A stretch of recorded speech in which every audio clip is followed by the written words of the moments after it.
ఇంకా ఎక్కువ బలంగా 24x6 నేను మీ నిమిష పోరాటం చేసే తిరుచూలిలో వీరత్వంతో భూమిని ఎర్రగా మరుస్తున్న నక్సలైట్ అయిన మతాయి కొట్టే ఇంట్లోనే ఇప్పుడు మనం ఉన్నాము. అన్నీ కాస్త జరగండి. ఆల్రెడీ మీరు మొహం చూపించారు కదా. చనిపోయే సమయంలో తనతో ఉన్న ఆ కొడుకు ఇప్పుడు మనతో ఉన్నాడు, మిస్టర్ మోస్కోస్ అన్ని. చనిపోయే ముందు చివరిగా ఆయన మీ దగ్గర అసలు ఏమని చెప్పారు? చెప్పండి, త్వరగా చెప్పండి, ఎక్కువగా ఆలోచించకండి. భూషకులు మీరు ఎప్పటికీ బాగుంటారా రే? నాన్న ఏమైంది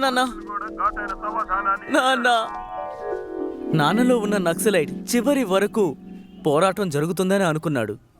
చివరిగా చెప్పింది ఇంక్విలాబ్ జిందాబాద్, విప్లవం వర్ధిల్లాలి. ఇదే. మీ నాన్నగారు చనిపోవటం మీకు ఎంత కష్టంగా ఉంది?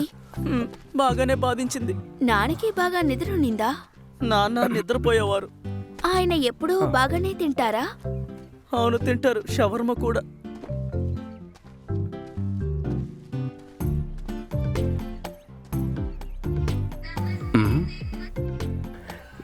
ఇది ఎలా పోయింది? నేను ఇక్కడే పడుకున్నారా?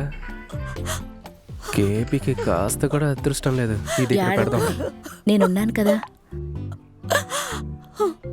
ఇక మీదట మన రీతి చూస్తే చాలు. చూడండి, మీకేదైనా అవసరమైతే నాకు కాల్ చేయండి. టెంట్ మాత్రం చెప్పండి. బయలుదేరుతాను. షార్ట్గా చెప్పాలంటే ఇది ఓటమి అని మన డైరీలో రాసి పెట్టచ్చు. ఇక మీదట దండ మీద ఎవరిని వేయనివ్వకండి. నిజమే, చనిపోయిన నక్సలైట్గా ఒక బ్రీతింగ్ స్పేస్ అని ఉండని. కూర్చొని వాట్సాప్ చూసుకోకుండా ఇవి తీసుకెళ్ళి ఫ్రిడ్జ్లో పెట్టు, వెంటనే పాడైపోతాయి. బాడీ తీయటానికి లేట్ అవుతుందా? పంచాయతీలో మీటింగ్ జరుగుతోంది, త్వరగా వెళ్ళేసి వస్తాను. జడ్జి గారి కోసం ఎదురు చూస్తున్నాం. ఇంకా ఎమ్మెల్యే కూడా వస్తానన్నారు. అయితే సరే, నేను బయలుదేరుతాను. బయలుదేరుతున్నారా? వెళ్ళొచ్చేస్తాను.